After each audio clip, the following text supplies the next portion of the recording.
So your review and your final test for seniors does cover everything from when you got back from Christmas break up to now. Okay. The first thing that we look at is working with your trig functions. Remember, trig functions, you have 6 of them. Your sine, cosine, tangent, cosecant, secant, and cotangent. Your sine is y over r. Cosine is x over r. Tangent is y over x. Cosecant is the reciprocal of sine, so that would be r over y. Secant is the reciprocal of cosine, so that's r over x. And cotangent is the reciprocal of tangent, so that's x over y. For number 1, you are given your trig functions like this you won't have. Like what I wrote down for you, you will not have. But anything that you were given, that like cheat sheet with those formulas, like your trig identities, your unit circle, that will also be given to you on your final as well. So with number 1, you have that secant x is the square root of 2, and sine x is equal to the negative square root 2 over 2. Keep in mind that negative square root 2 over 2 was most likely 1 over the square root 2, or negative 1 over the square root 2 first. Because remember, you cannot leave as radical in the denominator. So, secant, we said, is r over x. If r over x is equal to the square root of 2, or the square root of 2 over 1, that means that your r is the square root of 2 and your x is 1.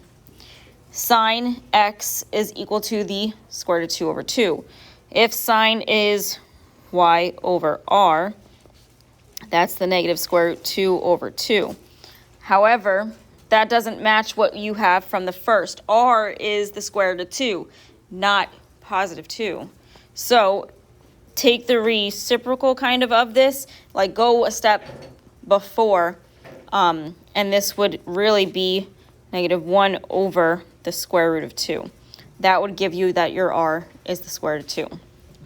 So this means that your x is 1, your y is negative 1, and your r is the square root of 2. I put that negative 1 with your y, not your r, because number 1, your r is positive from your secant, and r is never negative. It's always going to be positive. So if we find what it's asking us for, which is the cosine x, cosecant x and tangent x, our cosine x is going to be your x over r, so that's 1 over the square root of 2, which we then rationalize the denominator by multiplying the square root of 2 on the top and the bottom, and that gives us the square root of 2 over 2. That is your cosine x. Your cosecant is your r over y. So r, we said, is the square root of 2 over the negative 1, which is just the negative square root 2. And lastly, your tangent is y over x, so that's negative 1 over 1, which is just negative 1. For number 2, we're working with the same type of question, except now we're told that cosecant is 24 over 7, and tangent is 7 over 23. So we said that cosecant is your r over h, or r over y, sorry. So r is 24, your y is 7. Your tangent is your y over x. So your y is 7, your x is 23. That means you have x as 23, y as 24, and r as 7. No, sorry. Your y is 7, and your r is the 24. There we go. So if this asks us to find sine, cosine, and cotangent, your sine is y over r, so that's 7 over 24. Cosine is your x over r, so 23 over 24. And your cotangent is x over y, so that's 23 over 7.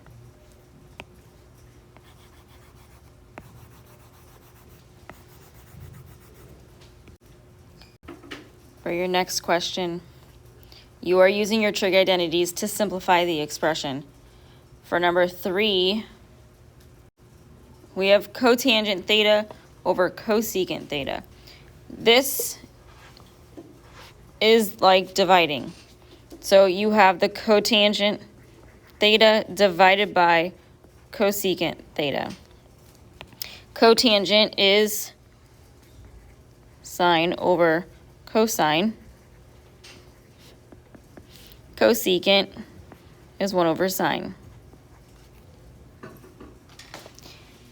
If we keep change flip here, this turns into sine theta over cosine theta times sine theta over 1. We simplify this, and it gives us sine squared theta over cosine theta. I would not leave it in this form.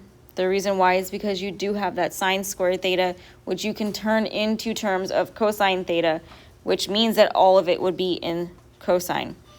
If you do that, you would have 1 minus cosine squared theta all over cosine theta.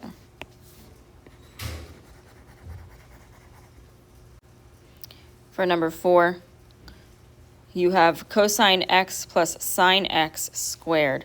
This is the same exact thing as saying cosine x plus sine x times cosine x plus sine x. If we FOIL this out, we're going to have cosine squared x plus 2 cosine x times sine x plus sine squared x. From here, we can rewrite this cosine squared x as 1 minus sine squared x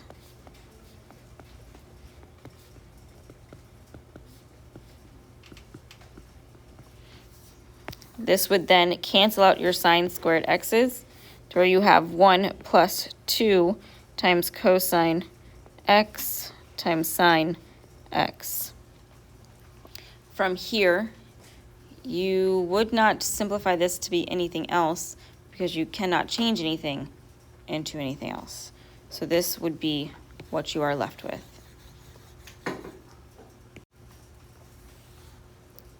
For number 5, we're told to evaluate 2 times the tangent t times cotangent t. Your cotangent is 1 over tangent. It's also the same thing as sine or cosine over sine, and tangent is sine over cosine. So if you want to, you can simplify it that way and do 2 over 1 times sine t over cosine t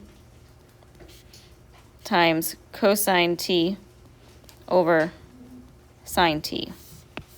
Your sines cancel, your cosines cancel. It's just 2 times 1, which is 2. For number 6, you're evaluating again. You have 2 times the secant y times cosine y. Your secant, or here, we can do 2 over 1 again.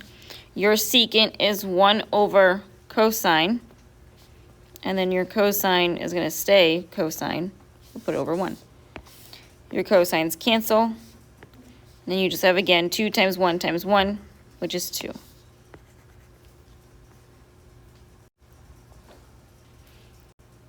If we look at number 7, we have 3 times cosine x plus 3 times sine x times tangent x. I'm going to rewrite this tangent as sine over cosine. So this becomes 3 cosine x plus 3 sine x times sine x over cosine x. Work with this 3 sine x times sine x over cosine x first. That ends up simplifying to be 3 cosine x plus 3 sine squared x over cosine x. That 3 cosine x is over 1. In order for you to add or subtract fractions, you need like denominators. So multiply the top and the bottom of the first fraction by cosine x and that would give you 3 cosine squared x over cosine x plus 3 sine squared x over cosine x. I'd rather turn my sine squared x into cosine. It is the same exact thing as 1 minus cosine squared x. So this would give us 3 cosine squared x plus 3 times 1 minus cosine squared x all over cosine x. Distribute the 3. That leaves you with 3 cosine squared x plus 3 minus 3 cosine squared x all over cosine x. Your 3 cosine squared x minus 3 cosine squared x cancels, and this just leaves you with 3 over cosine x.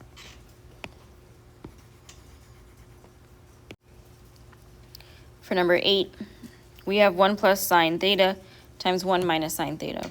We're going to FOIL these out. We get 1 minus sine squared theta. That 1 minus sine squared theta is the same thing as cosine squared theta. So in simplest form, this is just cosine squared theta. For 9, we have 3 cosine squared theta minus 3 sine squared theta. For this one, you can factor out the 3 to start with if you'd like to. I would rather turn this into sine and then work with that. If I did that, we would have 3 times 1 minus sine squared theta minus 3 sine squared theta. So if I distribute the 3 in, that would leave us with 3 minus 3 sine squared theta minus 3 sine squared theta. From here, combine like terms, which are your sine squared terms, and that would just give you 3 minus 6 sine squared theta. If, again, you wanted to simplify this even further by factoring out your greatest common factor, you could, and that would just be 3 times 1 minus 3 sine squared theta.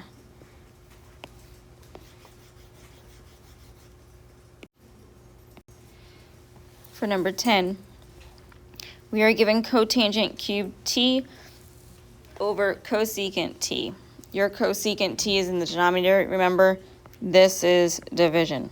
So in reality, you have cotangent cubed t divided by cosecant t. Your cotangent is sine over cosine, so that's sine cubed t over cosine cubed t divided by cosecant, which is 1 over sine t. If we keep change flip, we have sine cubed t over cosine cubed t times sine t over 1. This then multiplies and gives you sine to the 4th power t over cosine cubed t. You cannot turn this into tangent. The reason why is because your powers are 2 different things on the top and the bottom. So you can leave it as sine over cosine.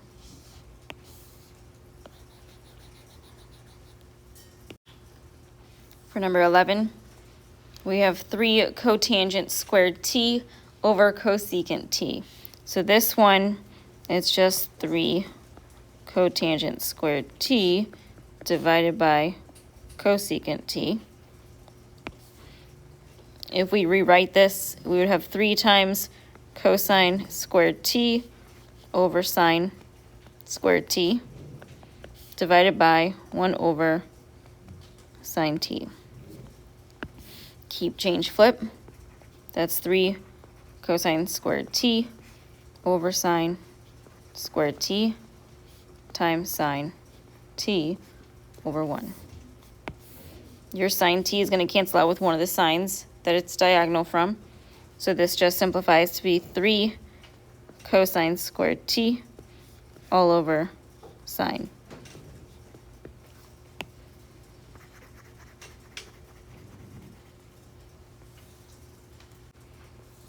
For 12, you have cotangent x over secant x.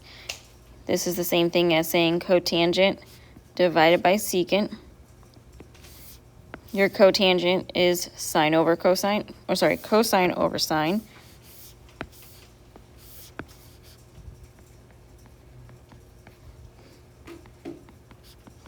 Your secant is 1 over cosine. So you keep change flip.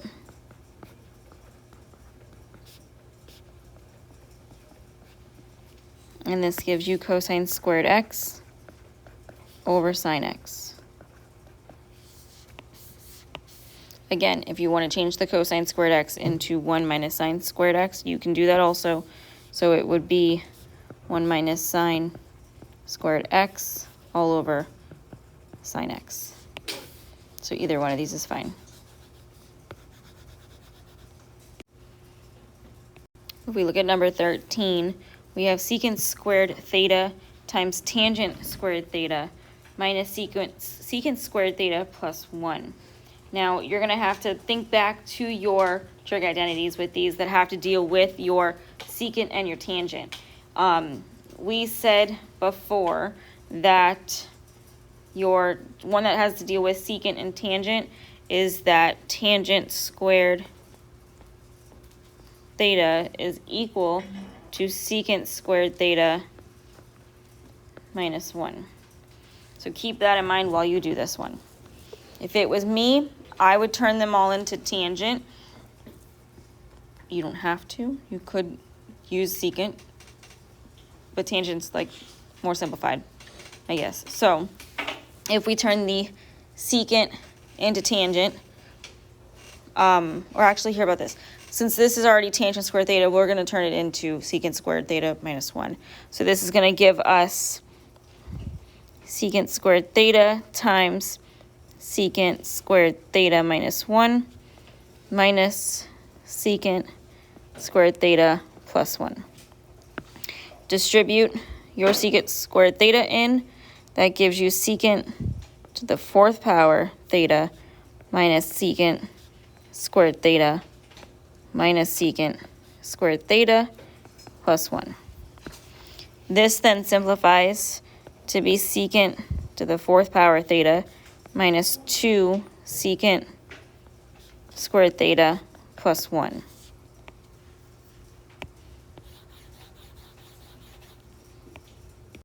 If you also realize with this one, it is a perfect square trinomial because you have that secant squared, or secant to the 4th power theta, the 2 times secant squared theta, and the 1. So it would be the same thing as saying secant squared theta minus 1 squared. So literally the factored form of what's highlighted is that secant squared theta minus 1 squared. Starting with number 14, you are still using your trig functions, but working with your unit circle. So for 14, you're solving for x. You have 4 times cosine x plus 2 is equal to 0. Remember with these, sine is y, cosine is x, your tangent is y over x. So in order to get your cosine x by itself, you're going to move the 2 over, subtract it first. This gives you 4 times cosine x is equal to negative 2. Then we divide each side by the 4, and you get that cosine x is equal to negative 1/2. So you're going to look at your unit circle, and you're going to look for the x values. So where is x? Where is x? Negative 1/2 from your unit circle. Your negative 1/2 on x is here and here. So you're going to take the radians that go with them. So that's going to be 2 pi over 3 and 4 pi over 3. So cosine x is equal to 2 pi over 3 and 4 pi over 3.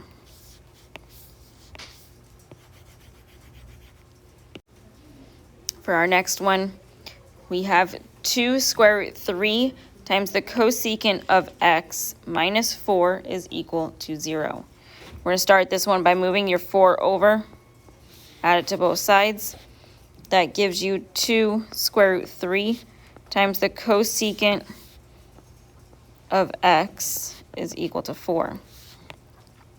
We divide each side by the 2 square root 3.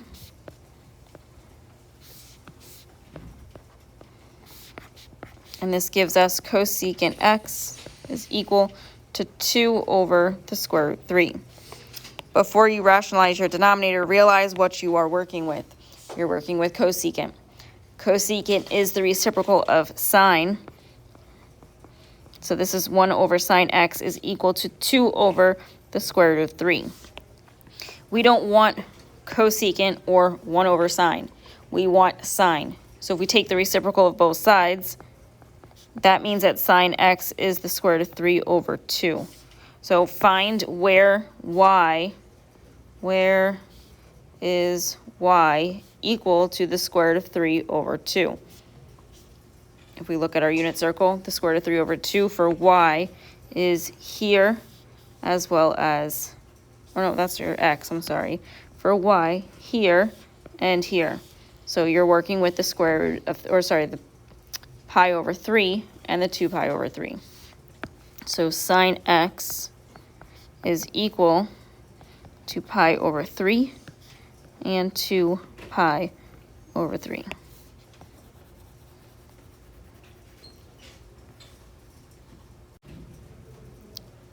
For number 16, we have 6 secant squared x minus 8 is equal to 0.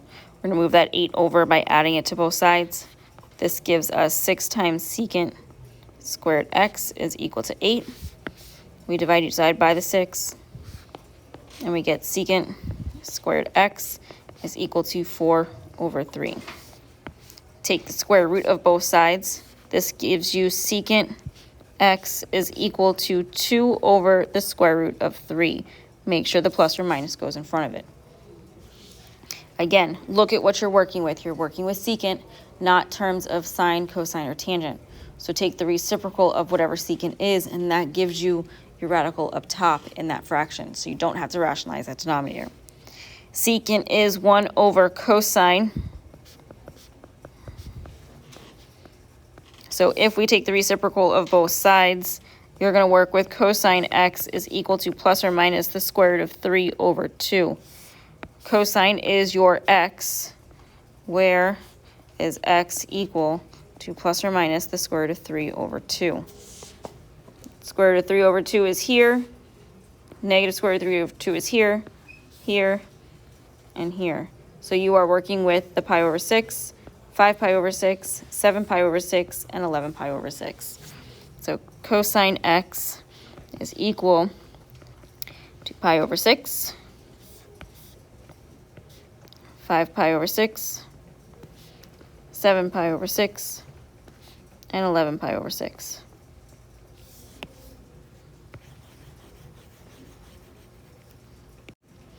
For 17, you have 12 times tangent squared x minus 4 times tangent x, or tangent squared x minus 3 is equal to 0.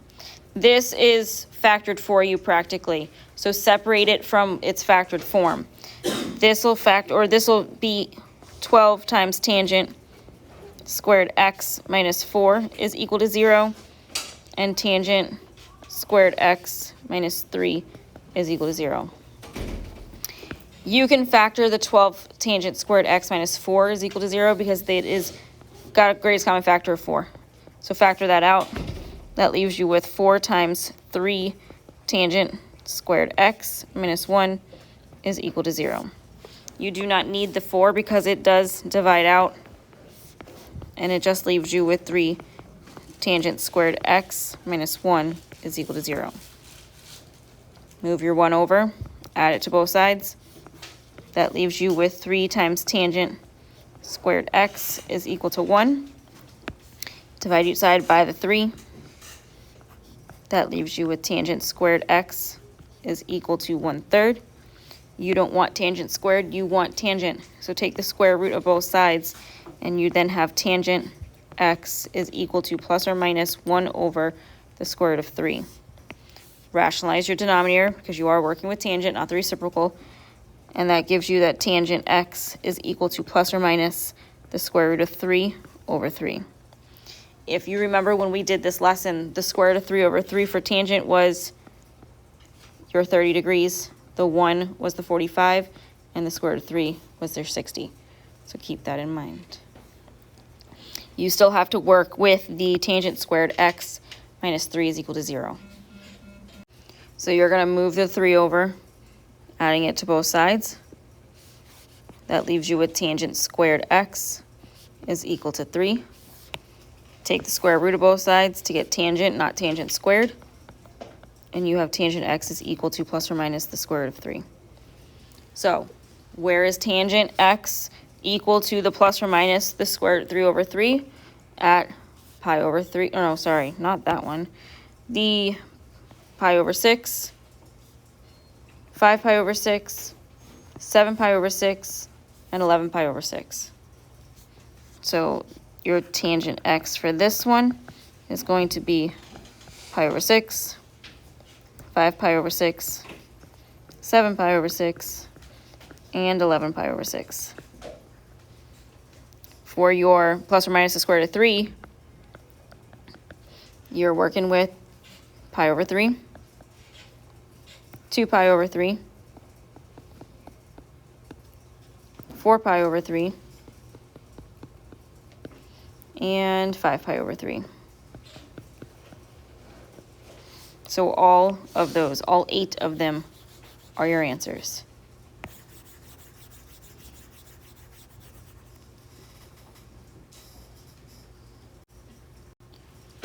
For 18, you have 2 times the tangent squared 3x is equal to 6. This is different than the ones that we've done before this. The reason why is because that 3 is in front of the x. So first get that tangent squared 3x by itself. Move your 2 over, divide it from both sides, simplify. You have tangent squared 3x is equal to 3. You are then going to solve the tangent square, or solve for tangent. So take the square root of both sides. This gives you tangent 3x is equal to plus or minus the square root of 3. We said in the question before this, the square root of 3 for tangent is at the pi over 3, 2 pi over 3, your 5 pi over 3, and 4 pi over 3. So you're going to use all of that, and you're going to set this 3x equal to all 4 of those radians. So this is going to give you 3x is equal to pi over 3. 3x is equal to 2 pi over 3. 3x is equal to 4 pi over 3. And 3x is equal to 5 pi over 3. For each of these, you are going to divide each side by 3 or multiply by the reciprocal. This gives you that x is equal to pi over 9, 2 pi over 9, 4 pi over 9, and 5 pi over 9. And again, I just got that by multiplying each side by the reciprocal of 3, which is 1/3. So for number 19, you are given cosine 2x times 8 times cosine x plus 4 is equal to 0. This is partially factored for you, so the only thing you have to do is separate it to where each part is equal to 0, and then factor it completely with that 8 cosine x plus 4, or just solve. So if we do separate these, we're going to have cosine 2x is equal to 0, and then 8 cosine x plus 4 is equal to 0. If you want to work with the cosine 2x is equal to 0 first, you can. This is literally asking you where are your x values equal to 0 from your unit circle. Your x is 0 here, so at pi over 2, and here at 3 pi over 2. So those are going to be part of this. So you're going to have 2x is equal to pi over 2, and 2x is equal to 3 pi over 2. And you're going to solve both of those. To solve both of these, you're going to just divide by 2 or multiply by the reciprocal, so 1/2. So this will give you that x is equal to pi over 4, and x is equal to 3 pi over 4. So these are 2 of your solutions. For the other part, that 8 cosine x plus 4 is equal to 0, you can either leave it like this or factor it. I'm going to leave it. Just move my 4 over first by subtracting it from both sides. That gives me 8 cosine x is equal to -4. Then I divide each side by the 8, and that gives me cosine x is equal to -1/2. So this is asking you, where is x equal to -1/2? What are the radians where x is equal to -1/2? So your -1/2 on x is here, so at the 2 pi over 3, as well as here at 4 pi over 3. So that just gives you x is equal to 2 pi over 3, and x is equal to 4 pi over 3. So these two are also your solutions. For your next question, number 20, you are finding all the solutions of the following. So we have 4 secant squared x minus 4 is equal to 0. For this one, we're going to start it by moving the 4 over, so adding it to both sides. That gives you 4 secant squared x is equal to 4. Then divide each side by the 4, and you have secant squared x is equal to 1. Take the square root of both sides. That gives you secant x is equal to plus or minus 1. You don't want secant, you want either sine, cosine, or tangent. Your secant is the reciprocal of cosine, so that's 1 over cosine x is equal to plus or minus 1. If you take the reciprocal of both sides here, you get cosine x is equal to plus or minus 1. So cosine is your x values. Look at your unit circle, find the x values that are positive and -1. So positive, -1 for x values are here at 0. This is also 2 pi, and here at pi. So you have x is equal to 0, pi, and 2 pi.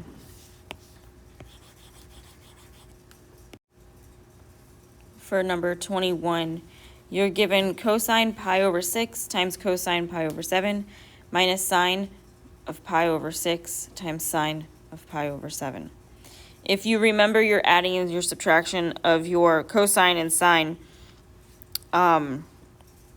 you gotta look back at the lesson that these were from, or like I said, remember your actual equations.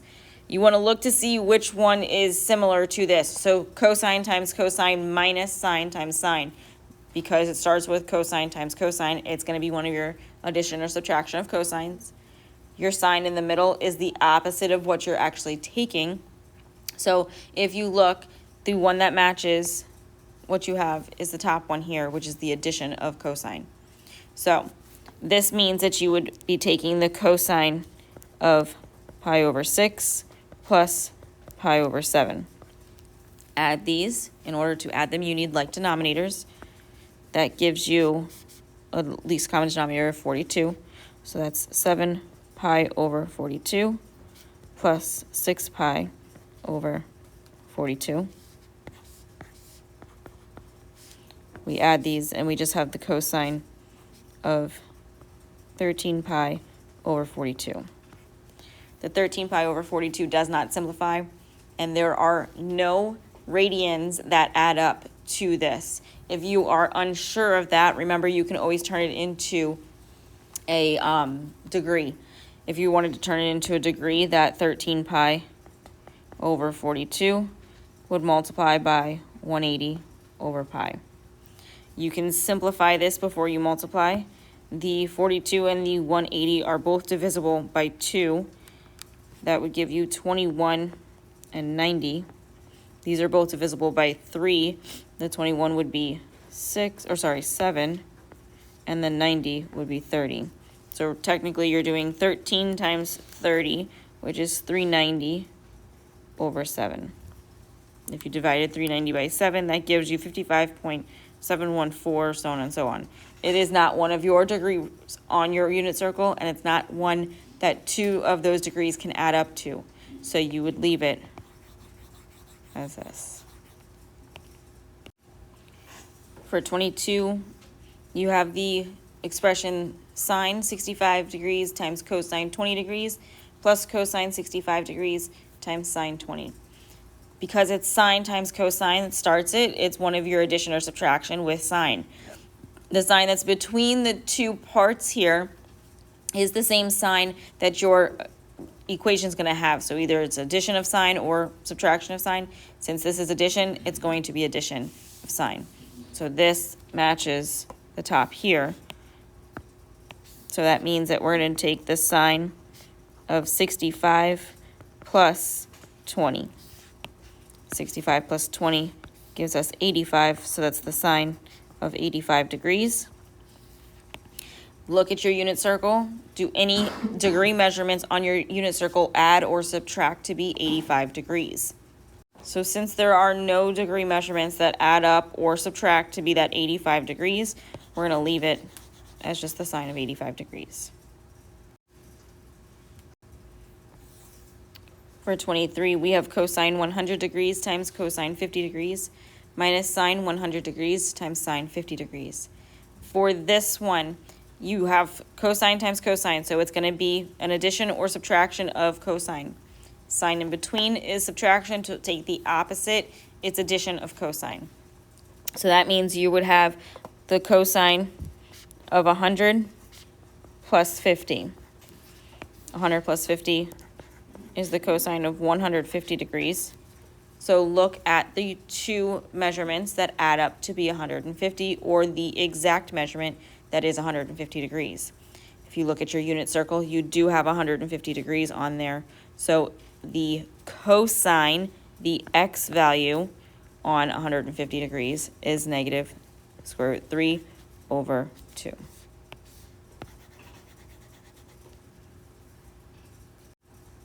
The next three questions are questions that we have not gone over, so we are skipping those. And you are going to move to number 27. Double expressions? Yeah, we never went over the double expression stuff, so we're just going to skip right to the next part, which is the law of sines and the law of cosines. Remember, with the law of sines, I'm going to put this up here for you. You have the sine of angle A over side A is equal to the sine of angle B over side B, which is equal to the sine of angle C over side C. You're going to need your calculator for these. For number 27, it tells you to use the law of sines to solve the triangle. Round your answer to 2 decimal places. You have the angle A, which is 25 degrees, angle B, which is 45 degrees, and side C, which is 13 degrees. You know a triangle is 3 angle measurements, and those 3 angle measurements add up to 180 degrees.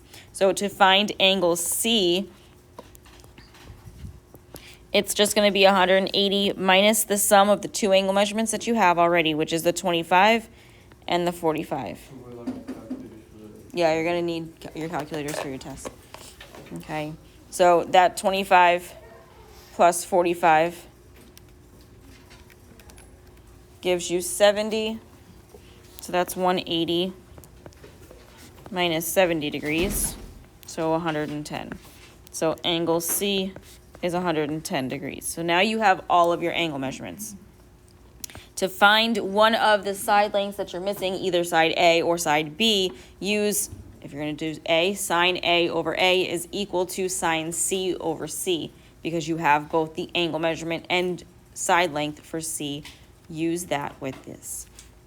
So we're going to start with sine A, which is 25 over A is equal to sine C over C. All right, so sine 25 over A, because that's what we're finding, is equal to sine 110 over 13.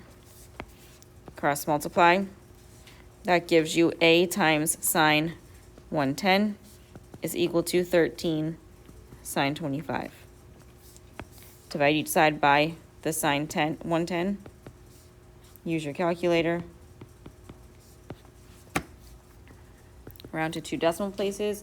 I would do 13 times sine 25, hit enter, then divide that by the sine of 110. And again, if we're rounding to 2 decimal places, that's going to be 5.85. So we have angle C so far and side A. The only thing else that we're missing is side B. So to find side B, we're going to do the sine of angle B over B is equal to the sine of angle C over C. So that gives us sine 45 over B is equal to sine 110 over 13. Cross multiply. Again, you're going to have B times sine 110 is equal to 13 times sine 45. Divide each side by the sine 110.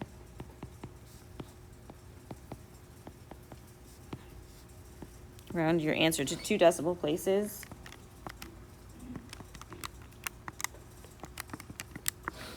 And that gives you that side B is 9.78. With these as well, as if it helps you, draw yourself a picture. You're working with triangles, so if it helps, draw yourself a little triangle, add in your angle measurements and your side lengths that you have. Remember, your side lengths are across from the angle measurement. So like, for example, 28, it tells you that angle A is 115 degrees, angle B is 45 degrees, and side C is 10. So with this, if you were to draw a triangle, this could be A, B, C. Side A would be across from angle A, side B would be across from angle B, and side C would be across from angle C. Okay. So once again, we are missing the angle measurement for C, so we're going to find that first. So we're going to do 180 minus the sum of 115 and 45. That gives us 180 minus 160. So 180 minus 160, which gives us an angle C of 20 degrees.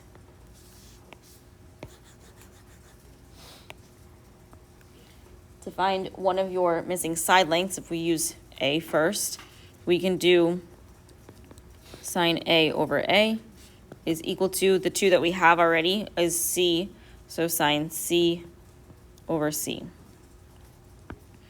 This is going to give us sine of 115 over A is equal to sine 20 over 10. We cross multiply. That gives us A times sine 20 is equal to 10 times sine 115. We're going to divide each side by the sine 20.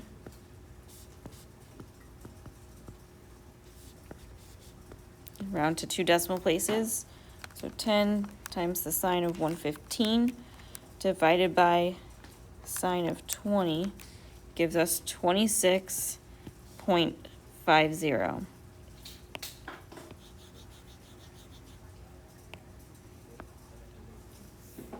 And lastly, we have to find for side B. So we're going to do sine B over B is equal to sine C over C. So that's sine 45 over B is equal to sine 20 over 10. Cross multiply. That's B times sine 20 is equal to 10 sine 45. We're going to divide by sine 20. And we get that B is equal to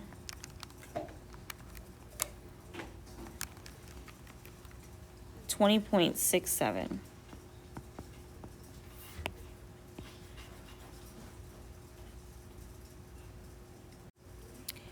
For number 29, you're asked to use the law of sines to just solve for angle C and angle B.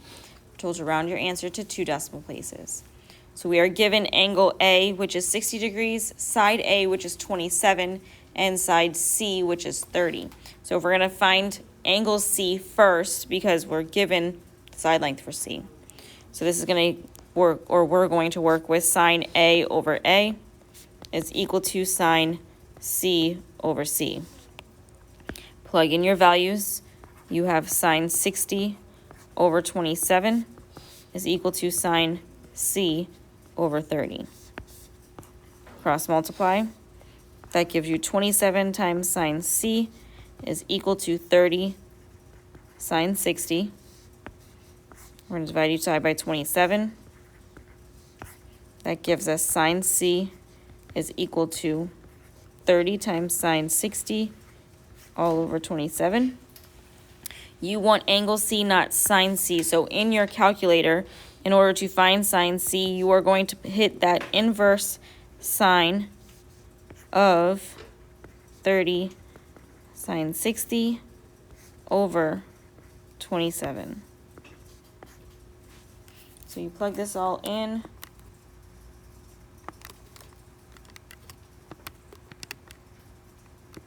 And round to 2 decimal places. And that gives you that your angle C is 74.21.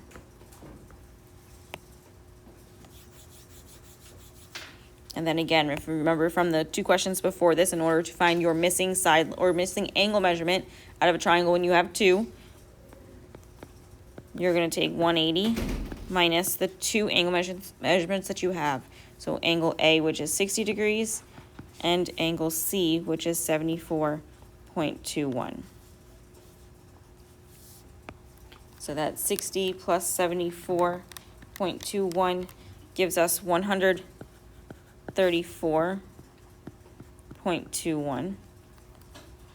And if we subtract that from 180, we're left with 45.79 degrees.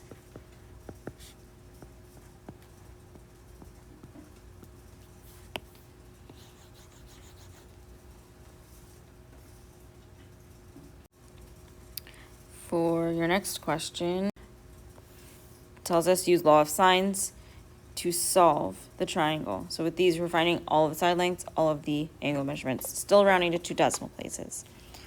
For this one, you are given angle A, and side B. Side A and side B are both the same measurements. So we are going to work with the first thing. Sine A over A is equal to sine B over B.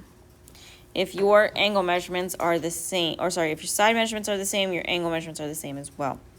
So to test this theory, you have sine 120 over 42 is equal to sine B over 42.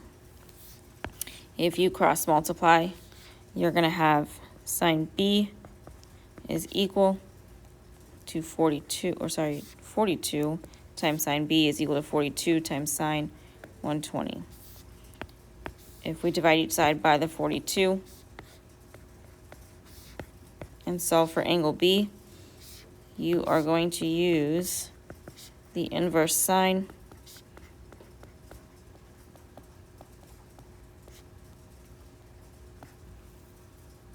and this is going to gives you 60 degrees. So from here, you have angle A and angle B. So angle A is 120, angle B is 60. To find angle C, just do 180 minus the 120 plus 60, which is 180. So you have 0 degrees. So this is not a triangle. So there is no solution for this one.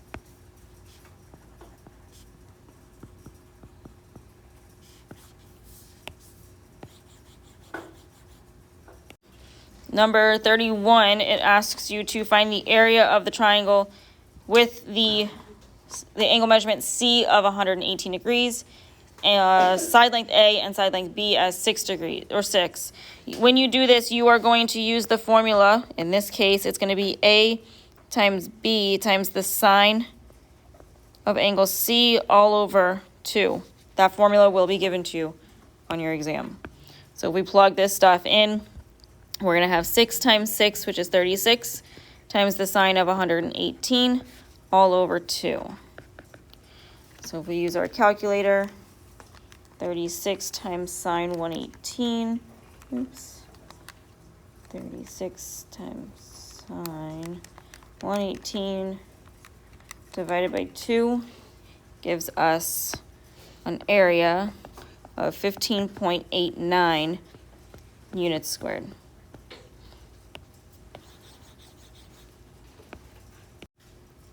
For 32, we're doing the same thing, except this time we have an angle A, which is 59 degrees, side B, which is 4.7, and side C, which is 22.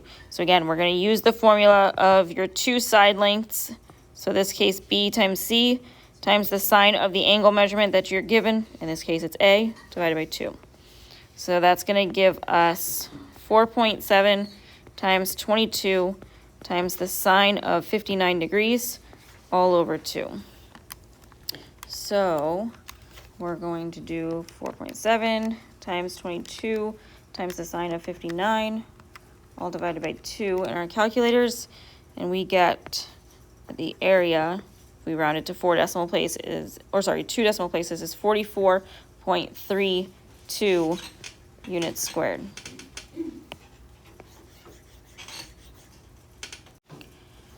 For 33, going to the next page, it tells you, given that angle A is 58 degrees, angle B is 76 degrees, and side C is 8. Use the law of sines to solve the triangle. Round your answer to 2 decimal places. We're finding A, so we're finding this side length here. They give us B only so that way we can find angle C, because you need angle C since you have side C with angle A and side A. So to first find that angle C, we're going to do 180 minus the sum of 58 and 76. That 58 and 76 gives us 134. So that's 180 minus 134, which is 46 degrees. So angle C is 46 degrees. So now that we have angle C, we can use the law of sines by doing sine A over A is equal to sine C over C. That means we're going to have sine 58 over A, which is what we're finding, is equal to sine 46 over 8. Cross multiply, and this gives you A times sine 46 is equal to 8 sine 58. From here, we're going to divide each side by the sine 46. And this is going to give us 8 sine 58 divided by sine 46. Oops. Hold on 1 second. 8 sine 58 over sine 46. That gives us 9.43. So side A is 9.43. For 34, we're using the law of cosines to solve the given triangle. We have that side A is 8, side B is 10, and side C is 14. The side C is the largest side, so we're going to use C first. So that's going to be C squared is equal to A squared plus B squared minus 2 times A times B times the cosine of angle C. This law of cosines will be given to you on your exam as well. So if we plug this in, we have 14 squared is equal to 8 squared plus 10 squared minus 2 times 8 times 10 times the cosine of C. We're going to use our calculator for this. That 14 squared is 196.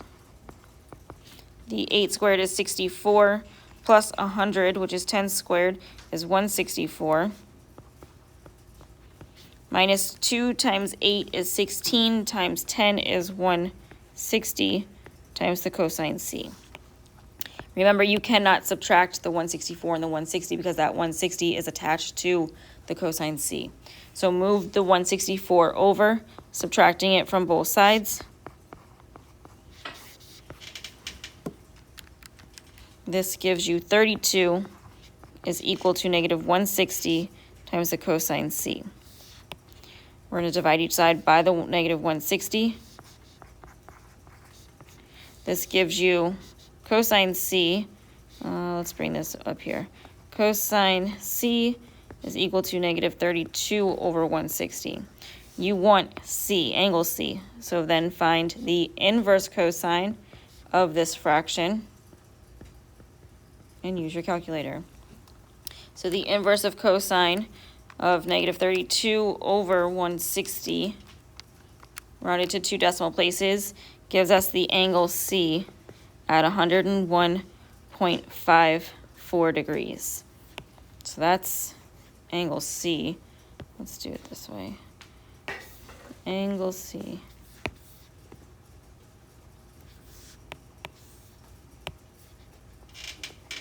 There we go. It is 101.54. To find the angle B, which is the next largest, we can use the law of sines now. So we would use sine B over B is equal to sine C over C. We do not have the angle B, so this is going to stay sine B.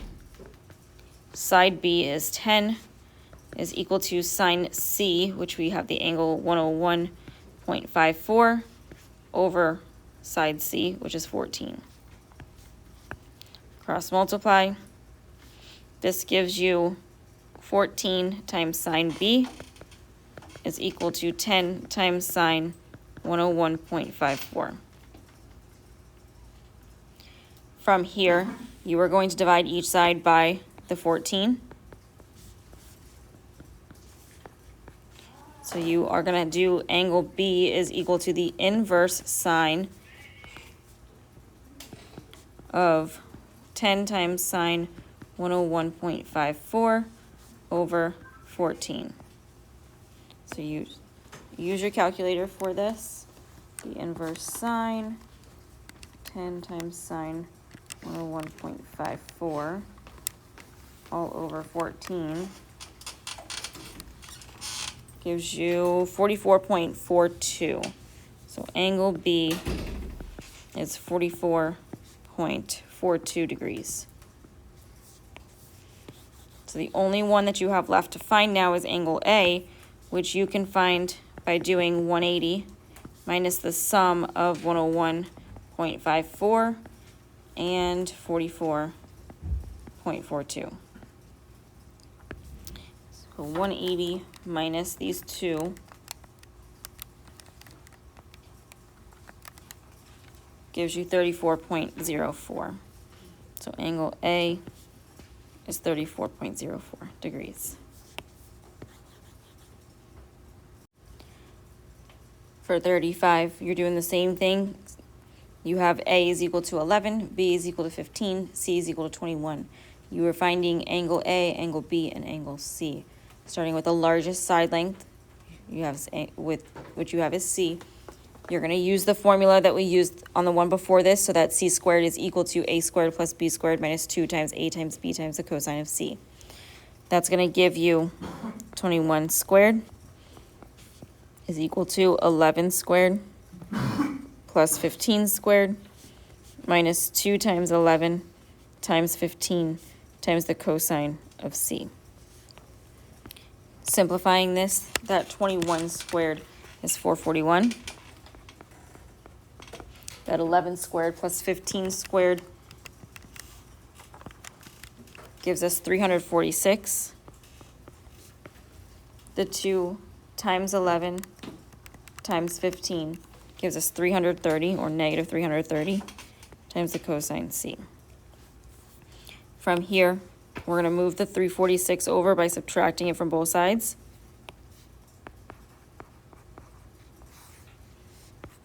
So 441 minus 346 gives us 95 is equal to negative 330 times cosine C. Divide each side by the negative 330. You want C, not cosine C. So we're going to take the inverse cosine of negative 95 over 330. Use your calculator.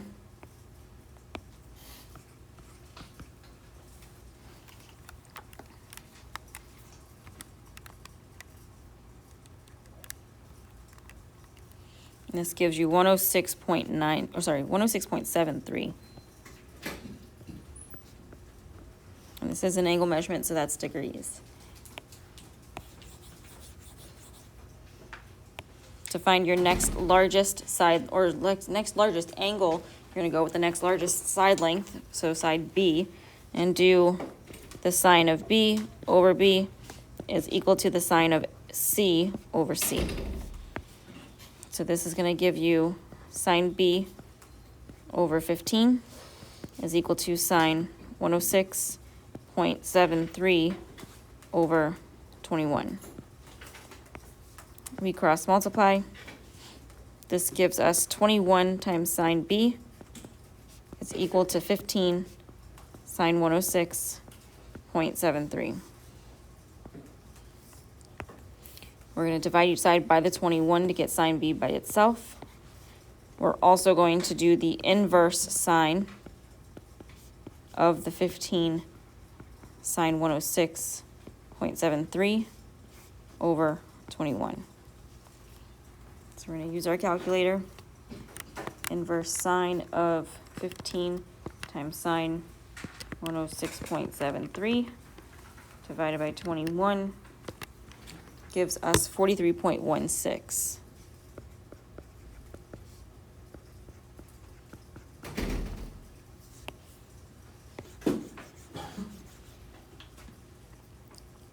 Lastly, we do have to still find angle A. So to find that, we're going to do 180 minus the sum of 106.73 and 43.16. So 180 minus 106.73 plus 43.16 gives us 30.11. So angle A is 30.11 degrees.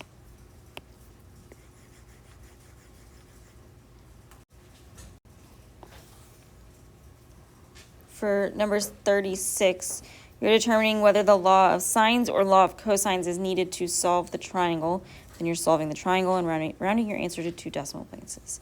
For this one, we have 3 side lengths, so we're going to use the law of cosines. Biggest side length is B, so we're going to use the B squared is equal to A squared plus C squared minus 2 times A times C times the cosine of B. So that means we're going to do 20 squared is equal to 18 squared plus 14 squared minus 2 times 18 times 14 times the cosine of B. From here, your 20 squared is 400 is equal to 18 squared plus 14 squared is 520 minus 2 times 18 times 14 gives you 504 times the cosine of B. We're going to subtract the 520 from both sides. This gives us 400 minus 520 is negative 120.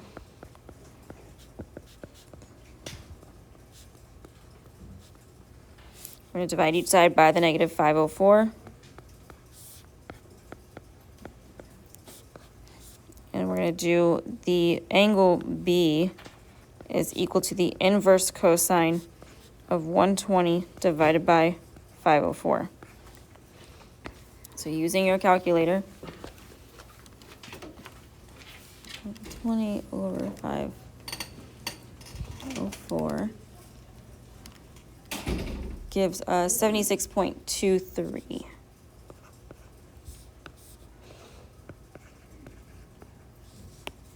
So that's one angle. Use now your law of sines to find your next largest, which is A.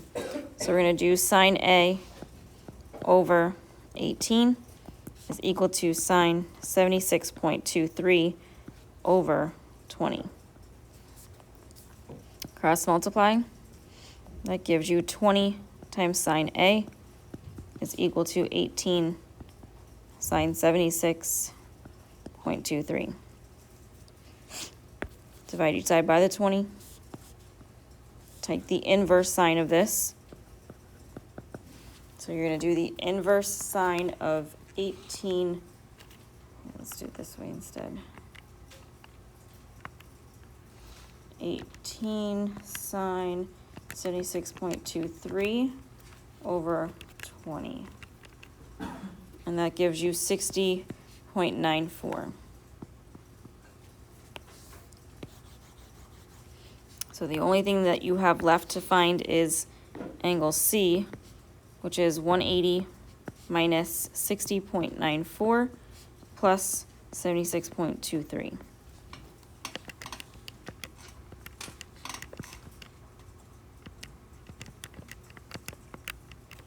And that leaves you with the angle C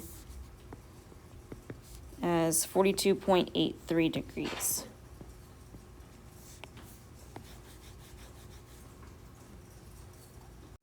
Number 37, you are using Heron's formula to find the area of the triangle and rounding to 2 decimal places if needed, with A as 1, B as 1/2, and C as 3/5.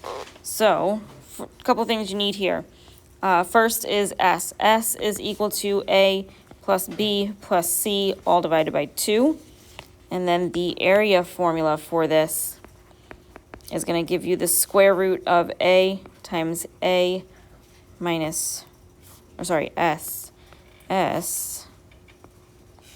Let's do it this way. S times A, S minus A times S minus B times S minus C.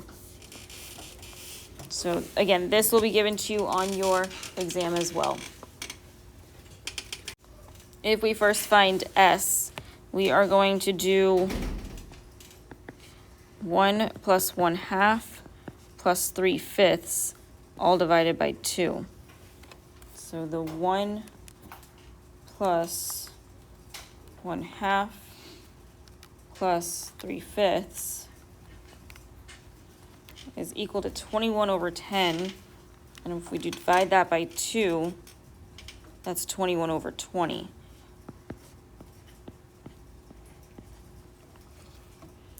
So from here, we're going to plug this into our area formula with A, B, and C. So this is going to give us the square root of S, which is 21 over 20 times 21 over 20 minus 1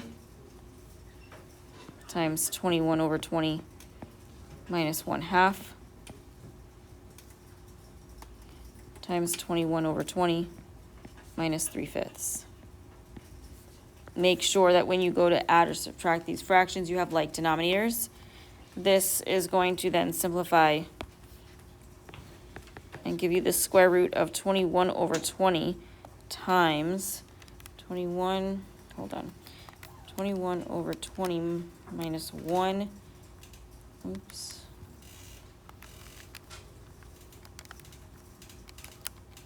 is 1 over 20. The 21 over 20 minus 1/2 is 11 over 20. And the 21 over 20 minus,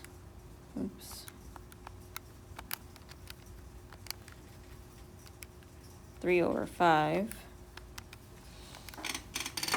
gives us 9 over 20. So we're going to multiply all of this, take the square root of it. So we have the square root of 21 over 20 times 1 over 20 times 11 over 20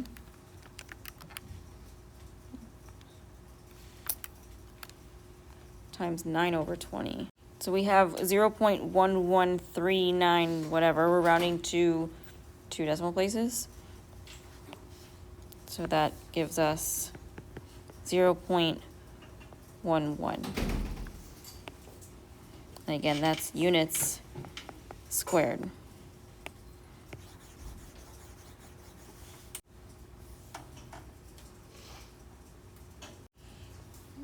So skipping 38, because of outrageous numbers.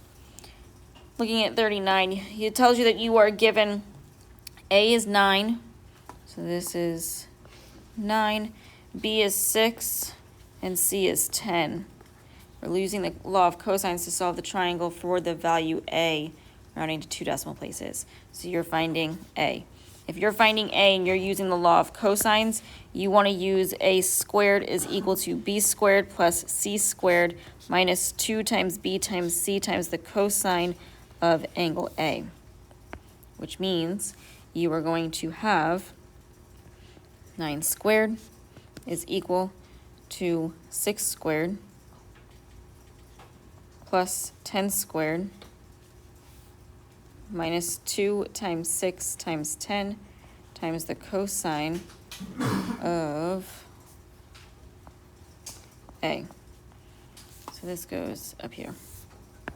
So the 9 squared is 81 is equal to 6 squared is 36 plus 100 is 136 minus 2 times 6 is 12 times 10 is 120 cosine A. Move your 136 over. The 81 minus 136 gives you negative 55.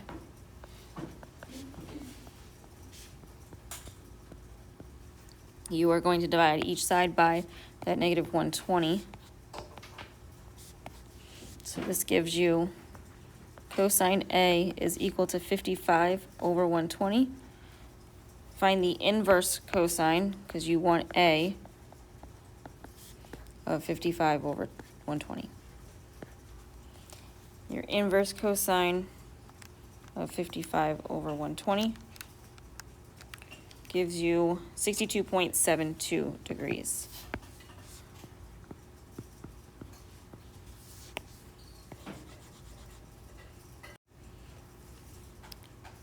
For number 40, it tells you that you are given that A is equal to 6, B is equal to 11, and C is equal to 9.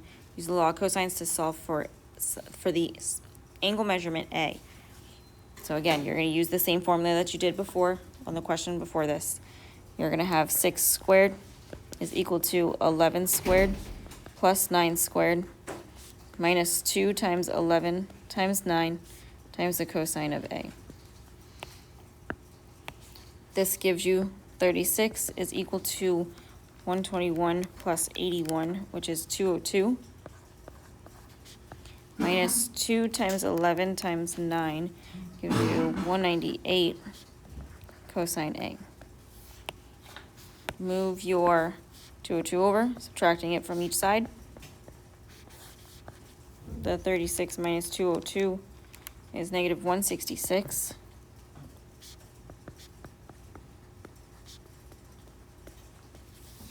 You're going to divide each side by the negative 198. So you have angle A is equal to the inverse cosine of 166 over 198, which is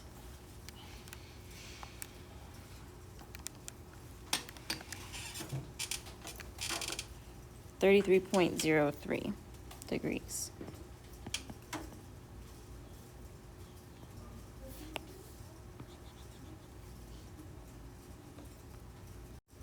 For 41, you have 5x squared plus y is equal to 67, and negative x minus y is equal to 9. You're selecting the ordered pair that is the solution to the system. You can do this one of two ways. You can plug in your answers, see which one gives you true statements for both equations, or you can actually solve it. If we solve it, we are going to take the bottom equation and solve it for y, since we have a y in the top one. So we have negative x minus y is equal to 9. We move the x over, adding it to both sides. We get negative y is equal to x plus 9. So we're going to divide each side by negative 1. And that gives you y is equal to negative x minus 9. So we're going to plug this into the top equation and work with that. So that's going to give us 5x squared plus negative x minus 9 is equal to 67. We don't need those parentheses, so that's just 5x squared minus x minus 9 is equal to 67. To solve this, you're going to move the 67 over and factor this. So subtract it from both sides. That negative 9 minus 67 gives us negative 76. So that's 5x squared minus x minus 76 is equal to 0. Because your a is something other than 1, multiply the 5 times the 76. Negative 380. You want the factors of negative 380 that are going to replace the negative 1. So we have 1 and 380, 2 and 380 divided by 2 is 190. 380 divided by 3 doesn't go in evenly. Divided by 4 is 95. Oops. The 380 divided by 5 is 76.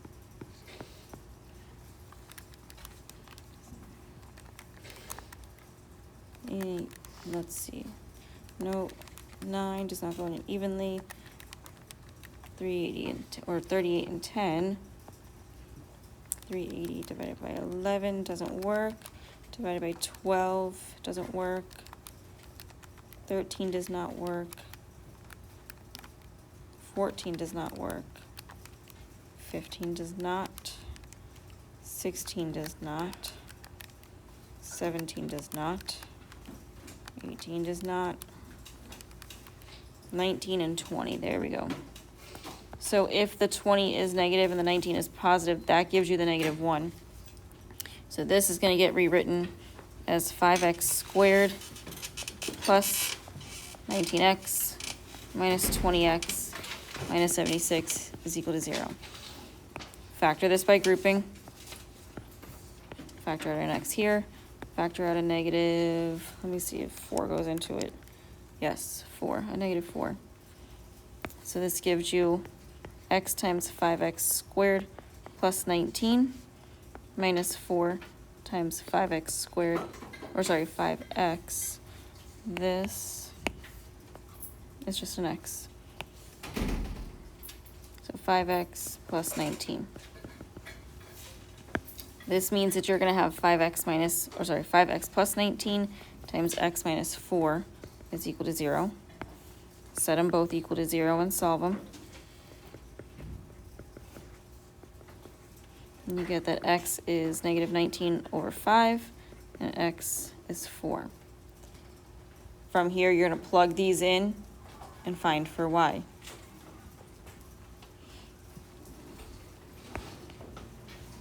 So if you plug these in and solve for y, you can plug them in up here. You have y is equal to negative 4 minus 9, which is negative 13. That gives you the 4 negative 13, which is d. And then there is no other one that has the x of the negative 19 over 5, so you just wouldn't include that one.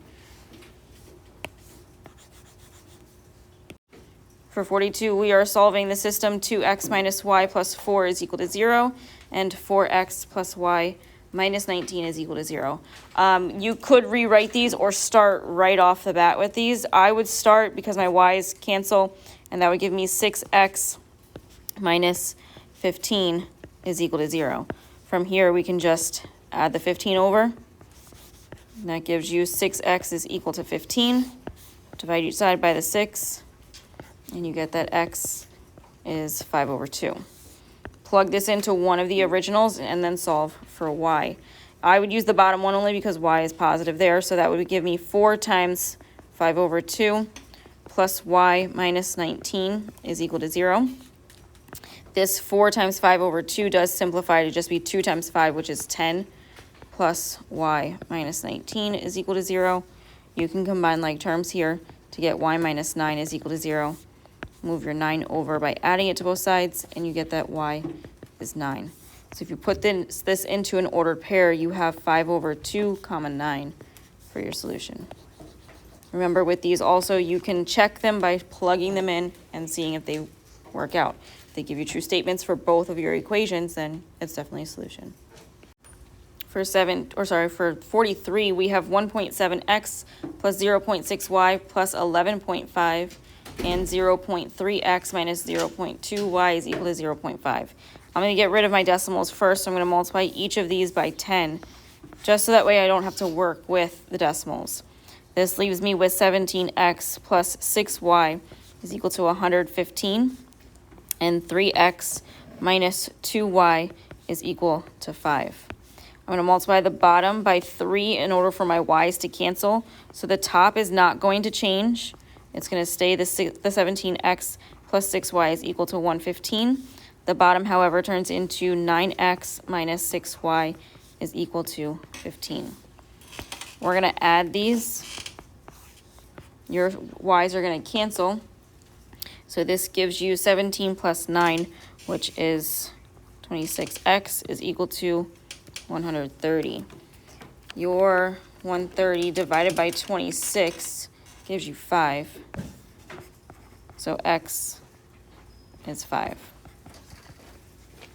Plug this in to one of the equations. I would use the one that doesn't have the decimals, so I would use the bottom one to do 3 times x, which is 5, minus 2y is equal to 5. Your 3 times 5 is 15, minus 2y is equal to 5. We subtract the 15 over. We get negative 2y is equal to negative 10. Divide each side by the 2, and you have that y is negative 5. So that y is one of your solutions, but in order to give the answer as an ordered pair, you would have 5, negative 5. Oh no, this is positive. I'm sorry. Why did I do this? So this is a positive 5 because this is negative. So negative 5 by negative is a positive, which means this is positive 5, positive 5.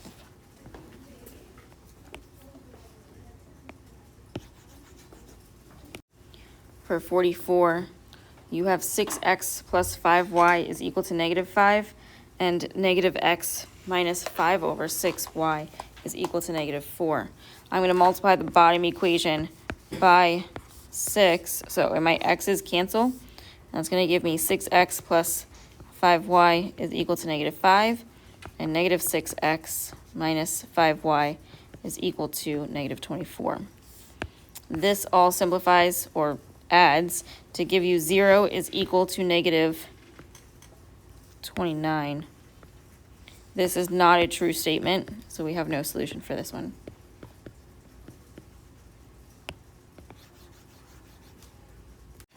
On your next page, you're going to skip 45 and 46 because they do not work out very nicely. For 47, it tells you that a small software company invests $24,391 to produce a software package that will sell for $45.36. You're going to change this to be the $69.51. Each unit can be produced for $69.51. We're going to change that to be the $45.36. How many units should be sold to break even? So to break even, you're going to write this as 24,391 plus 69.51x is equal to 45.36x, and then solve it. So I would,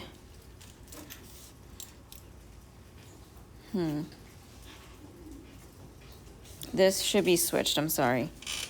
This should be switched so that way you have this one is the 45.36, and then this one is equal to 69.51x. Okay, so if we work this out, subtract the 45.36x from both sides. This gives us 24,391 is equal to 69.51 minus 45.36 is 24.15. From here, we are going to divide each side by the 24.15.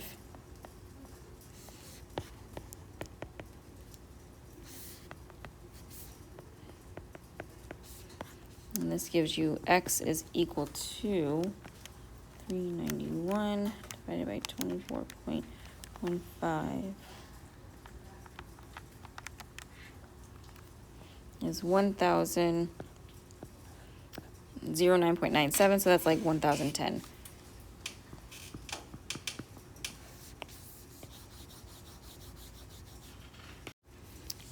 For 48, it tells you what are the dimensions of a rectangular tract of land.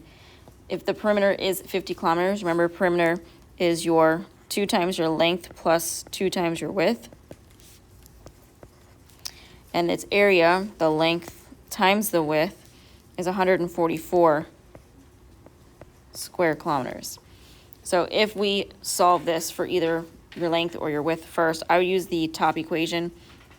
The 2L plus 2W is equal to 50, and then solve for either L or W. I'm going to solve for L, subtract the 2W from both sides. That's 2L is equal to 50 minus 2W. From there, I'm going to divide each side by the 2. So L is 25 minus W. I'm going to plug this into your area, so length times width. So that's going to give you W times 25 minus W. It's equal to 144. We're going to distribute this in. We get negative W squared plus 25W is equal to 144. I want to move the W squared over to make it positive, and I'm going to move the 25W over as well by subtracting it. So we have everything on the same side. So we're going to work with W squared minus 25W plus 144 is equal to 0. You want to find the factors of 144 that add up to be 25. You have 9 and 16. If they were both negative, it would give you the negative 25. So this is W minus 9 times W minus 16 is equal to 0. If you set both of them equal to 0 and solve, you get that W is 9 and W is 16. So from here, find your length. You can do your length times your width is equal to 144. So L times 9 is equal to 144. Divide each side by the 9, and you get that L is 16. You can do the same thing with the 16. 16 times L is equal to 144. Divide each side by the 16, and L is 9. So either way you look at this, your dimensions are 16 by 9. So 16 kilometers by 9 kilometers.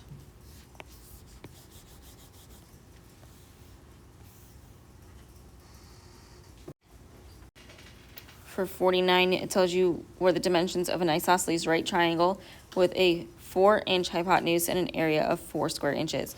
Remember your hypotenuse triangles, you have 2 side lengths that are the same. So your hypotenuse is across from your right angle, so that would be your 4 inches. The area of a triangle is your base times your height divided by 2. If your base and your height are both the same width, or the same length, it would literally be your base squared, 2 times your base.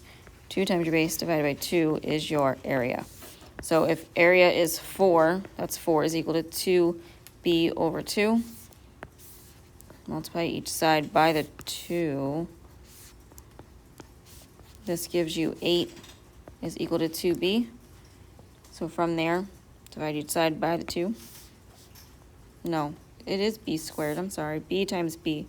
This is b squared. So let's change this. B squared, b squared, b squared.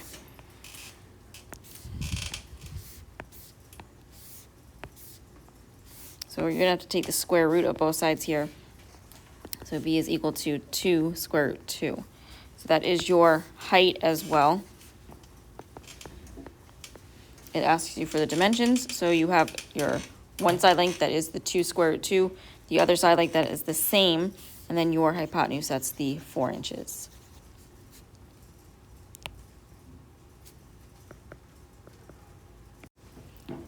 For 50, it tells you that 2 cheeseburgers and 1 small order of fries contains a total of 820 calories.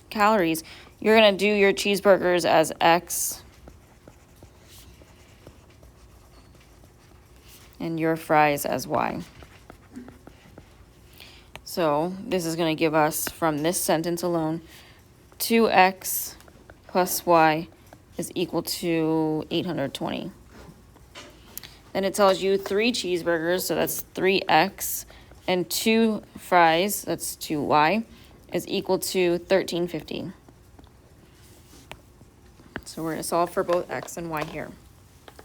If we multiply the top by -2, it'll cancel out your y values. So that's going to be negative 4x minus 2y is equal to 820 times 2 is negative 1640.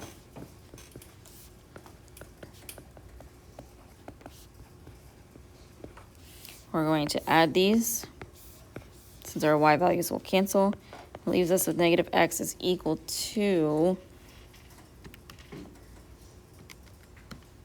negative 290. If we divide each side by the -1, it tells us that x is 290 calories. Wow.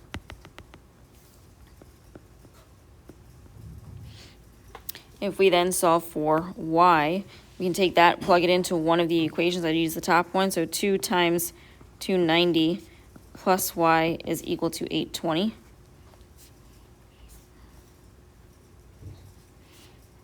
This gives us 2 times 290 is 580 plus y is equal to 820. Subtract the 580 over.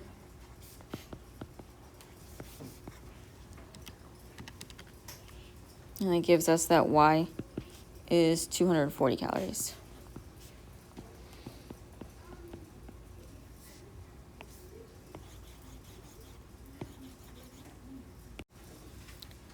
For 51, it tells you that 1 8-ounce glass of apple juice, we can do that as x, and 1 8-ounce glass of orange juice, we can do that as y, contains 176.4 milligrams of vitamin C. So that's going to be x plus y is equal to 176.4.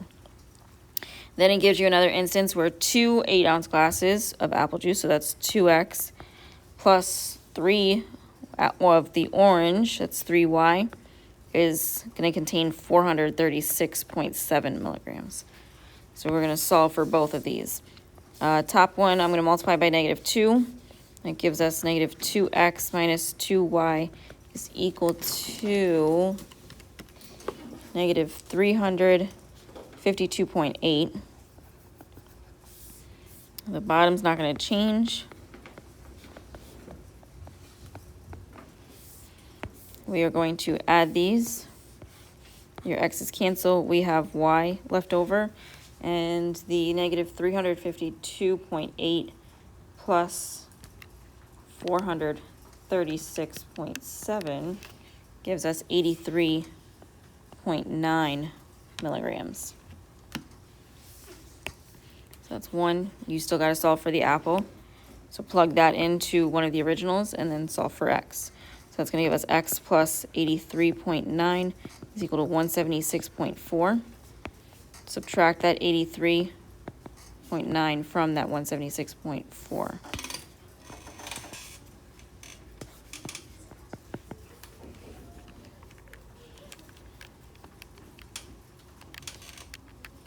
It gives you 92.5. So your apple juice has 92.5, your orange juice has 83.9. For 52, you're determining whether the ordered triple is a solution. So we're given 6x minus y plus 2z is equal to 20, 4x minus 3z is equal to 22, and 2x plus 5z is equal to negative 2, with the order triple of 4, 0, and negative 2. So x is our 4, y is our 0, and z is our negative 2. This is going to give us 6 times 4 minus 0 plus 2 times negative 2 is equal to 20. 4 times 4 minus 3 times negative 2 is equal to 22. And 2 times 4 plus 5 times negative 2 is equal to negative 2. For the 6 times 4, that's going to give us 24. The 0 we don't need. The 2 times 2 is negative 4. The 24 minus 4 gives us 20 is equal to 20. That one is a true statement, so try the next one. The 4 times 4 is 16. Negative 3 times negative 2 is positive 6. 16 plus 6 is 22. 22 is equal to 22. So that one's correct as well. For the 2 times 4, that's 8. 5 times negative 2 is negative 10. 8 minus 10 is negative 2. Negative 2 is equal to negative 2. So that one's true as well. So this one is a yes.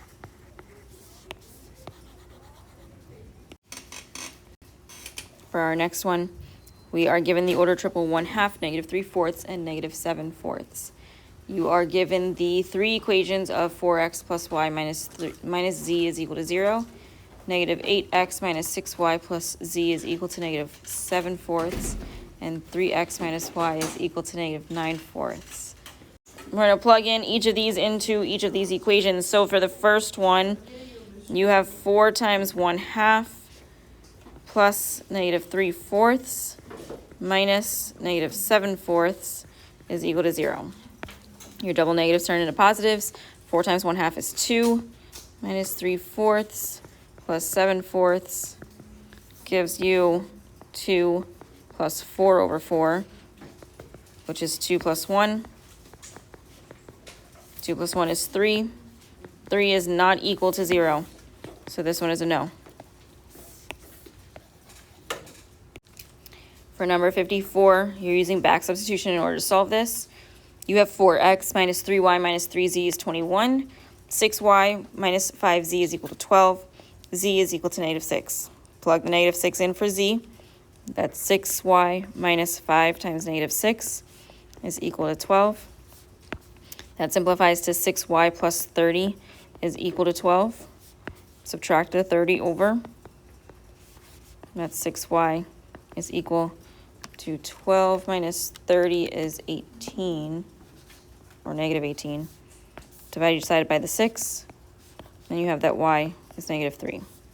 So you have a z, you have a y. Solve for x now. Take both of these, plug them in to the top equation. So 4x minus 3 times negative 3 minus 2 times negative 6 is equal to 21. Your negative 3 times negative 3 gives you positive 9. Negative 2 times negative 6 is positive 12. The 9 plus 12 gives you 4x plus 21 is equal to 21. You're subtracting the 21 over. You get 4x is equal to 0. Divide each side by the 4. And you have that x is 0. So you need to give your answer for this as an ordered triple. So that's going to be 0, negative 3, negative 6. For 55, you have 6y plus 4z is equal to negative 18. 3x plus 3y is equal to 15.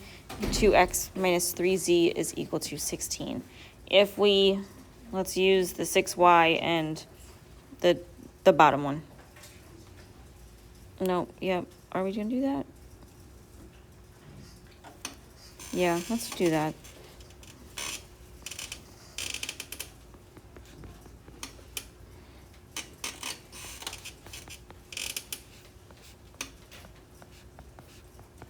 If we use these two, we multiply the top by 3, bottom by 4.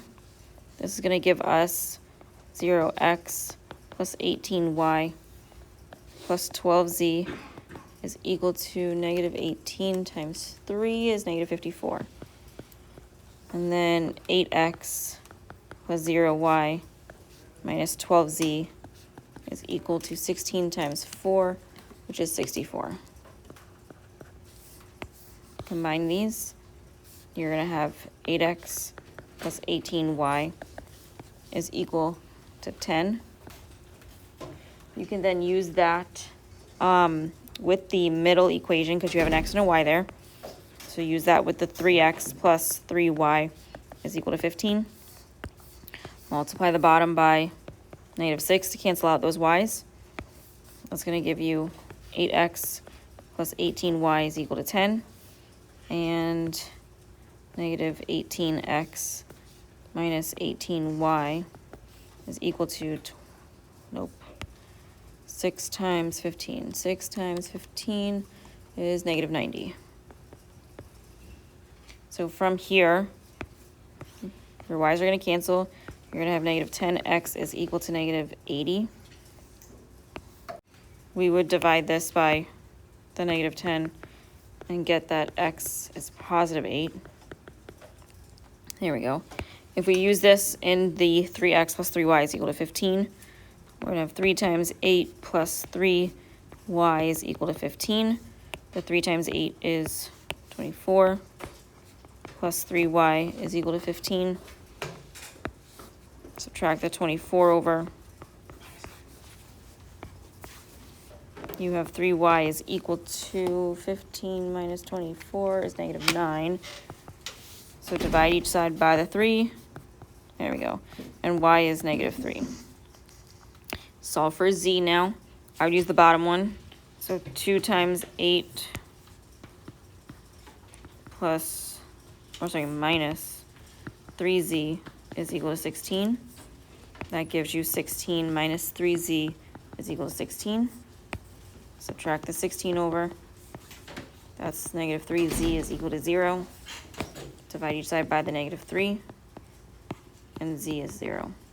So your ordered triple here is 8, negative 3, 0. For 56, you have 2x plus y minus z is equal to 9, x minus 2y plus 2z is equal to negative 11, and 3x minus y plus z is equal to 7. I'm going to start with the 2x plus y minus z is equal to 9, and the x minus 2y plus 2z is equal to negative 11. The bottom equation I'm going to multiply by negative 2 to get rid of my x's. The top does not change. The bottom turns into negative 2x plus 4y minus 4z is equal to 22. Add these up. Your x's cancel. We have 5y minus 5z is equal to 22 plus 9 is 31. Do this same thing with your middle and your last. So x minus 2y plus 2z is equal to negative 11. And 3x minus y plus z is equal to 7. Top one, we're going to multiply by negative 3.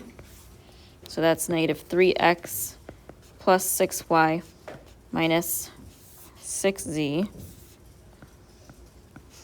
is equal to 33. And the bottom doesn't change. Add these up. X's cancel. That's 5y minus 5z is equal to 33 plus 7 is 40. So if we use our two new equations,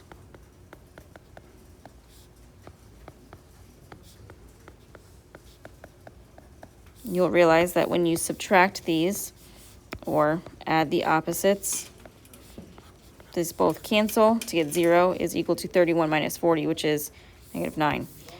0 is not equal to negative 9. So this one is no solution.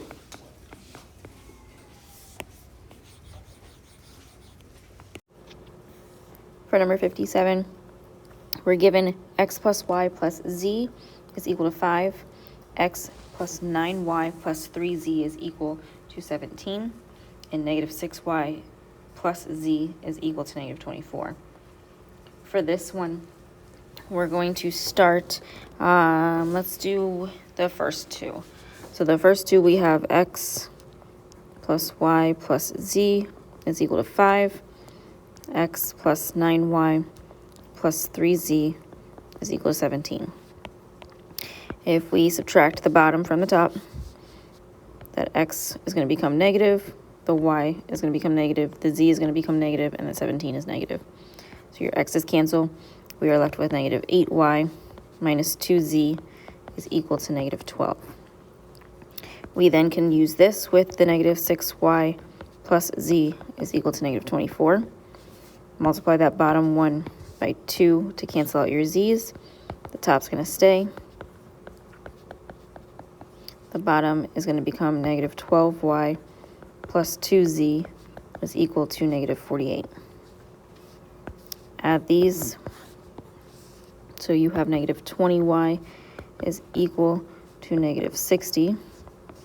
Divide each side by the negative 20. We have that y is 3. Take that, plug it into that bottom equation, and solve for z. So it's negative 6 times 3 plus z is equal to negative 24.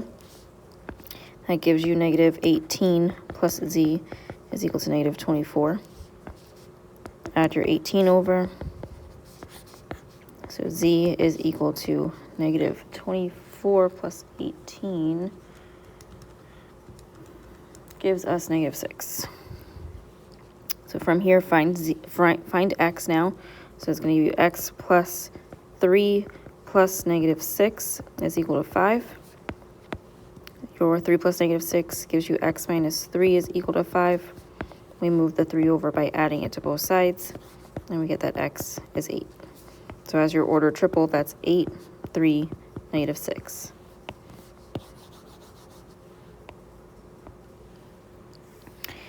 For number 58, we have 4x minus 2y plus 2z is equal to negative 8. X plus 4y minus z is equal to negative 2. And negative x plus 2y minus 2z is equal to 8. If we work with the 4x minus 2y plus 2z is equal to negative 8, and the x plus 4y minus z is equal to negative 2, we can multiply that bottom equation by negative 4. Top is going to stay. The bottom becomes negative 4x minus 16y plus 4z is equal to 8. We're going to add this. Your x's cancel. We get negative 18y plus 6z is equal to 0. From here, we're going to use the bottom two, so x plus 4y minus z is equal to negative 2. Negative x plus 2y minus 2z is equal to 8. We're just going to combine these since our x's are opposites and they cancel. We get 6y minus 3z is equal to 6. Now look at these two new equations that you have. You're going to work with negative 18y plus 6z is equal to 0, and 6y minus 3z is equal to 6. I'm going to multiply the bottom equation by 2 to cancel out our z's. So this is going to give us negative 18y plus 6z is equal to 0, and 12y minus 6z is equal to 12. Add these. This gives us negative 6y is equal to 12. Divide each side by the negative 6, and you get that y is negative 2. Take this y, plug it into one of those two new equations. I'm going to use the second one, so 6 times negative 2 minus 3z is equal to 6. 6 times negative 2 is negative 12 minus 3z is equal to 6. Move the 12 over, adding it to both sides. We get negative 3z is equal to 18. Divide each side by the negative 3. And z is negative 6. You have z, you have y. Find x now. I'm going to use the middle equation and do x plus 4 times negative 2 minus z, which is negative 6, is equal to negative 2. This simplifies to be x minus 8 plus 6 is equal to negative 2. So that's x minus 2 is equal to negative 2. Add your 2 over, and you get that x is 0. So your order triple for this one is 0, negative 2, negative 6.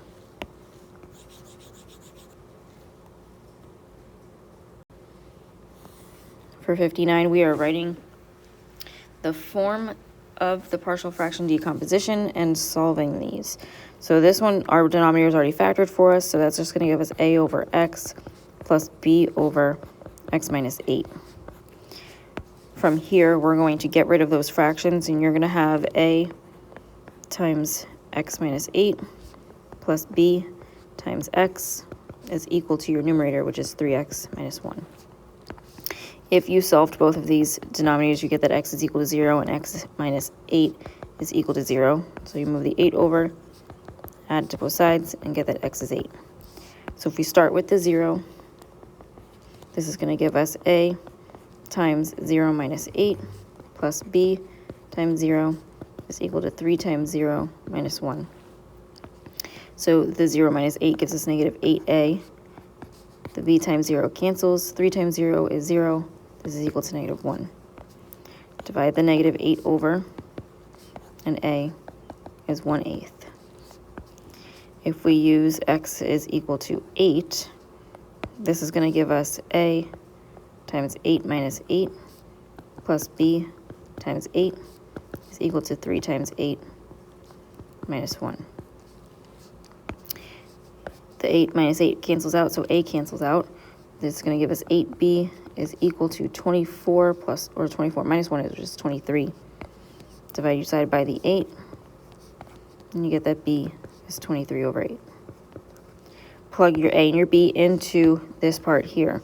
So that's going to give you 1/8 over x plus 23 over 8 over x minus 8.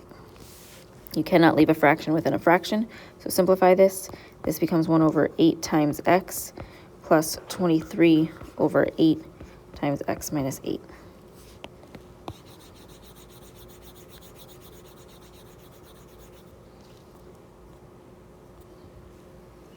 For our last one, number 60, we are writing the partial fraction decomposition of 8 minus x over 2x squared plus x minus 1. You have to factor this denominator. If you do 2 times negative 1, that gives you negative 2. Your factors of negative 2 that add up to a positive 1 and 2 and negative 1. So you can rewrite this as 2x squared plus 2x minus 1. Factor this by grouping. You're going to group the first two, group the last two, factor out a 2x from the first, a negative 1 from the second. This gives you 2x times x plus 1 minus 1 times x plus 1.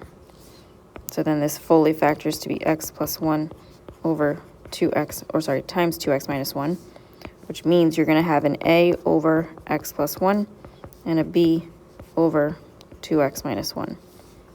Get rid of your fractions. This will give you a times 2x minus 1 plus b times x plus 1 is equal to 8 minus x. You're going to use when x is equal to negative 1 and x is equal to 1/2. If we start with that fraction first, just because it's more difficult, you're going to have x is equal to 1/2. Plug this in anywhere you see an x. So that's going to give you a times 2 times 1/2 minus 1 plus b times 1/2 plus 1, which has to turn into 2 over 2, is equal to 8 minus 1/2, which is 16 over 2 minus 1 over 2. Your 2 times 1/2 is 1, 1 minus 1 is 0, a cancels out. Your b is multiplied by 1/2 times 2 over 2, which is 3/2 b, and 16 over 2 minus 1 over 2 is 15 over 2. So we multiply each side by the reciprocal of that 3 over 2, so 2/3.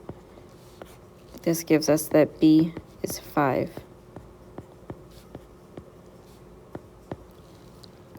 From here, we have to solve for when x is also negative 1. So we're going to plug that negative 1 in. So we're going to have a times 2 times negative 1 minus 1 plus b times negative 1 plus 1 is equal to 8 minus negative 1. Double negatives turn into positives. Your negative 2 times, 1 times negative 2, negative 1 times 2 is negative 2, minus 1 is negative 3a. Your b cancels out. 8 plus 1 gives us 9. We divide each side by that negative 3. And we get that a is negative 3. So if we plug this in to that a over x plus 1 plus b over 2x minus 1, that gives us negative 3 over x plus 1 plus b, which is 5 over 2x minus 1.